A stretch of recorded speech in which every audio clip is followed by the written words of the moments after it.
नमस्कार लोणीकर, नमस्कार. लोणीमध्ये आम्ही येणार म्हणून आलेल्या सगळ्या रसिक प्रेक्षकांना माझा नमस्कार. पण शेड्यूल जरा मागे पुढे होतंय म्हणून मी आता 9 ते 12चा जो शो आहे त्या शोच्या सुरुवातीला किंवा त्या शोच्या इंटरव्हल मध्ये येतोय. पण 100% येणार म्हणजे येणार. आधीचे जे आमचे निर्माते पण इथे आहेत. नमस्कार. पण येणार म्हणजे येणार. खूप लांब लांब फिरतोय ना महाराष्ट्रात. तर सगळ्यांना नमस्कार. सर, आमचा हा व्हिडिओ दाखवा सगळ्यांना. त्यामुळे आता जे 3 ते 6, 6 ते 9च्या शोला आलेत त्या सगळ्यांना कळेल की मी येणार होतो, पण सगळं ट्रॅफिक आणि मागे पुढे होतंय. पण लोणीला येणार म्हणजे येणार.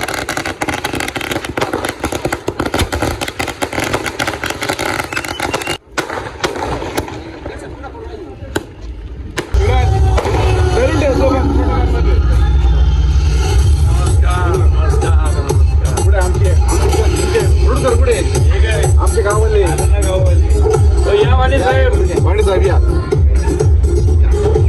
पहिला आमच्या सकाळपासून तुमची वाट मारताय सगळे. काय खायचं आमच्या मारायचं.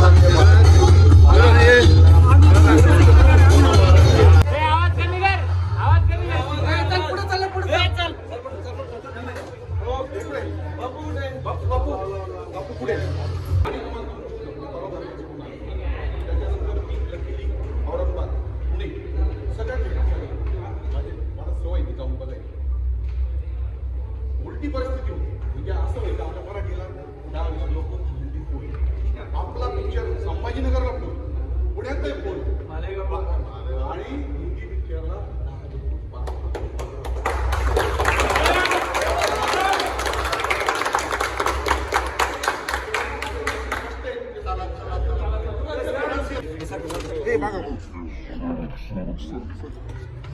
त्यांचा फॉलोअप घेतोय. त्यांचा दौरा आणि सगळी परिस्थिती बघता ते एवढे थकलेले आहेत असं वाटलं की आता ते आपल्या भेटीला येणार नाही. पण त्यांनी शब्द दिला होता, मेसेज पाठवला, कितीही वाजले तरी मी माझ्या आवडत्या लाडक्या प्रेक्षकांना भेटल्याशिवाय जाणार नाही.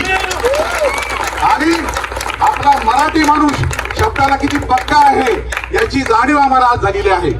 मी सरांना सांगितलं, मी 1965 पासून या लाईन मध्ये आहे, परंतु मराठी चित्रपटाची जादू आणि मराठी माणसाला, मराठी चित्रपटाला एक चांगले दिवस आणण्याचा प्रयत्न आणि आम्हा थिएटरवाल्यांना खूप चांगले दिवस आणण्याचं काम प्रवीणजी यांनी देऊळबंदीच्या माध्यमातून केलेलं आहे.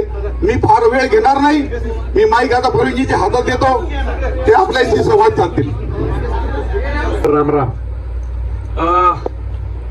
जसं मी म्हटलं की यावेळी मी असं ठरवलं होतं की माझ्या प्रत्येक सिनेमावर तुम्ही प्रेम केलं. मग देऊळबंद असेल, मुळशी पॅटर्न असेल, सरसेनापती हंबीरराव असेल, धर्मवीर 1 आणि 2, म्हणजे माझे सगळे सिनेमे तुम्ही सुपरहिट केले आणि हा सिनेमा तुम्ही ब्लॉकबस्टर केला. त्याबद्दल या मागे या इथल्या प्रेक्षकांना दिसेल. हे तुम्ही लोक मागवा. कुठलाही मोठी कॉर्पोरेट कंपनी या पिक्चरच्या मागे नाही. कोपरगावचा प्रोड्युसर, मुळशी तालुक्यातला लेखक केलं. एवढ्या रात्री सुद्धा बघा तो छोटा पोरगा केवढा आहे. या 4 वर्षाच्या पोरापासून ते फार वयस्कर माणसं अत्यंत महत्वाच्या सीनला नेमका तो पॉज झालाय सिनेमा. कारण हा सीन चाललाय म्हणजे आता श्रेया घोषालचं गाणं सुरू होणार आहे.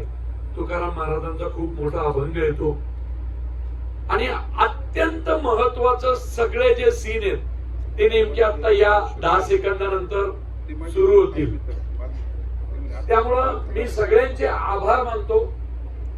उशीर झाला कारण तुम्हाला कळेल की थिएटरला आता तुम्ही प्रेक्षक आहेत, बरोबर. मी आलोय भेटायला, पण आता ही इथं लोक किती आहेत बघा.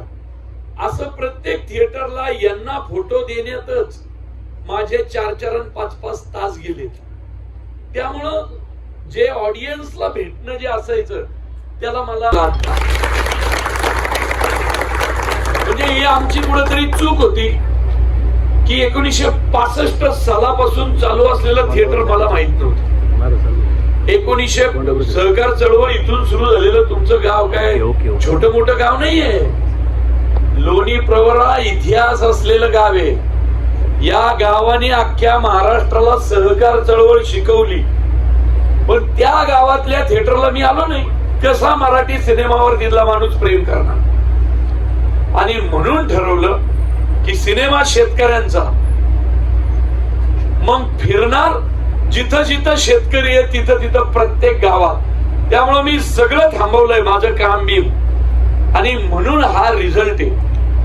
त्या रिझल्टला सन्मान द्यायचा म्हणून निर्माते कैलास वाणी या माणसाने तर 2 पावलं पुढे गेला. सगळ्यात महत्वाचं निर्माता कोपरगावचा आहे. आणि टाळ्या तुम्ही त्यावेळी वाजवा. पुढची गोष्ट ऐकून, या क्षेत्रात जो तो पैसे कमवायचा आहे, ज्याला त्याला पैसा कमवायचा आहे. थिएटर मालकांना विचारा, 2-2 रुपयाच्या तिकिटावरनं पण हिशोब मागं पुढं करतात. असं असताना तुमच्या कोपरगावचा कैलास वाणी नावाचा एक मायका लाल काय म्हणाला माहितीये का? म्हणाला सिनेमा रिलीज व्हायच्या आधीच त्यांना माहित नव्हतं पिक्चर फ्लॉप होणार आहे का हिट होणार आहे, 1 रुपया येणार आहे का 10 रुपये येणार आहे. सिनेमा रिलीज व्हायच्या आधी त्यांनी सांगितलं होतं की देऊळ बंद 10 वर्षापूर्वी काढला होता, त्याचा सगळा प्रॉफिट आला डोनेट केला. हा सिनेमा 1 कोटी प्रॉफिट होऊ दे, 4 कोटी होऊ दे, नाही तर 100 कोटी होऊ दे, जेवढा प्रॉफिट होणार आत्महत्याग्रस्त शेतकऱ्यांच्या पोरापोरींच्या शिक्षणाला देऊन टाकणार.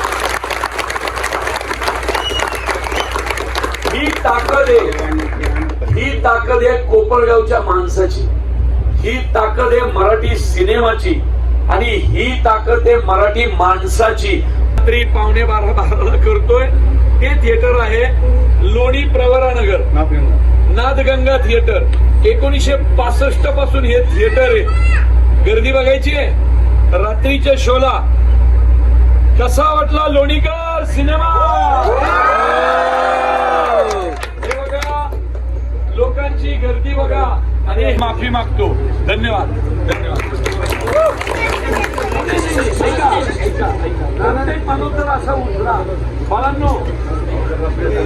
मला कळू शकतं सिनेमा किती महत्वाच्या टप्प्यावर आलाय. हा तर मंडळी, सिनेमा एन्जॉय करा, चांगल्या पद्धतीने बघा. मलाही खूप आनंद वाटला की तुम्हाला भेटायला येण्याच्या निमित्तानं एवढं जुनं थिएटर मला पाहायला मिळालं. ओके, लवकरच या पण शेवटपर्यंत बघा या पिक्चरचा एंड.